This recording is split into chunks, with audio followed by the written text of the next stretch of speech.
की कड़क खबरें देख रहे हैं आप। मैं हूं आशीष त्रिपाठी आपके साथ और मैं हूं आपके साथ ऋतु सिंह। और सबसे पहले बात करेंगे बांग्लादेश की, जहां के हालातों को देखते हुए विदेश मंत्रालय ने एक बड़ा फैसला किया है। बांग्लादेश के चट्टग्राम में भारतीय वीजा आवेदन प्रक्रिया अनिश्चितकाल के लिए निलंबित कर दी गई है। दरअसल चट्टग्राम सहायक भारतीय उच्चायुक्त के आवास पर गुरुवार को कट्टरपंथियों ने पथराव कर दिया था और इसके बाद सुरक्षा कारणों को देखते हुए भारतीय वीजा आवेदन प्रक्रिया रद्द करने का फैसला लिया गया है। अनिश्चितकाल के लिए आवेदन प्रक्रिया रोक दी गई है और चटगांव में हुए हमले को देखते हुए, उस तनावपूर्ण स्थिति को देखते हुए यह फैसला लिया गया है। भारतीय उच्चायुक्त के घर पर हमला हुआ था, जिसके बाद अनिश्चितकाल के लिए आवेदन प्रक्रिया सस्पेंड कर दी गई है।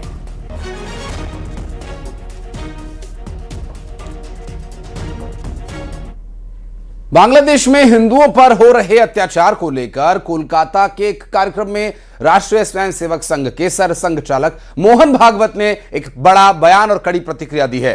उन्होंने कहा है कि बांग्लादेश में हिंदू अल्पसंख्यक हैं और वहां पर उनके लिए बहुत कठिन हालात हैं। उन्होंने कहा कि बांग्लादेश के हिंदुओं को अपनी सुरक्षा के लिए एकजुट होना होगा और दुनिया भर के हिंदुओं को उनकी मदद करनी चाहिए।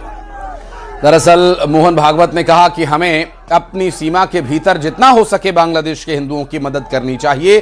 बांग्लादेश में हिंदुओं पर जुल्म हो रहा है और इसको लेकर मोहन भागवत ने कहा कि हिंदुओं के लिए एकमात्र देश अब भारत ही बचा है। इसके साथ ही उन्होंने कहा कि भारत सरकार को इस पर संज्ञान लेना होगा, उन्हें कुछ करना होगा। हालांकि आरएसएस चीफ ने उम्मीद जताते हुए कहा है कि हो सकता है कि सरकार पहले से ही कुछ कर रही हो। इसके अलावा बांग्लादेश के साथ मोहन भागवत ने कहा कि बंगाल की भी स्थिति का जिक्र उन्होंने किया और कहा कि अगर बंगाल में हिंदू समाज एकजुट हो जाए तो हालात बदलने में देर नहीं लगेगी। हिंदुओं की दुर्दशा कब समाप्त होगी?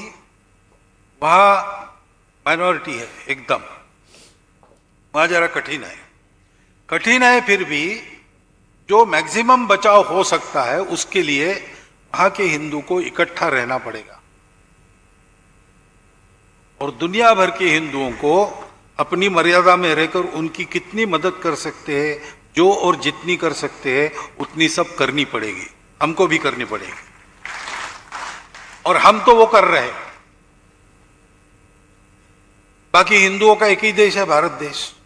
तो भारत की सरकार को इसका संज्ञान लेना पड़ेगा, कुछ करना पड़ेगा।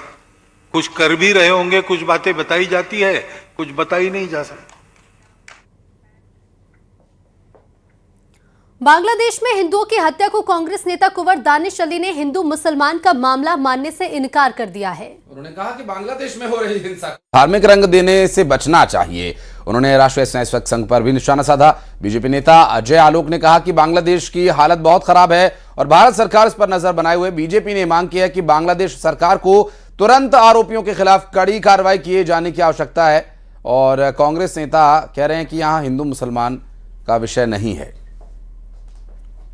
वो मामला हिंदू और मुसलमान का नहीं है, उसकी जितनी कड़े शब्दों में निंदा की जाए कम है। इसके लिए बांग्लादेश की सरकार रिस्पॉन्सिबल है और भारत सरकार को सख्ती से इस मामले को उनके जो भी अपने डिप्लोमेटिक और एफर्ट्स हो सकते हैं उसका इस्तेमाल करना चाहिए। मैं कहूँगा कि हमें दूसरे देश के मामलात में कौन इकट्ठा हो जाए कौन ना, इसको धार्मिक रंग देने से बचना चाहिए। कि बांग्लादेश की हालत बहुत चिंताजनक है और भारत सरकार नज़र बनाई हुई है और पूरे हमारे देश में हर हिंदू संगठन बांग्लादेश के खिलाफ आवाज़ उठा रहा है। तो वीज़ा तो बहुत दूर की बात है। बांग्लादेश सरकार अविलंब कार्रवाई करे, ये जरूरी है।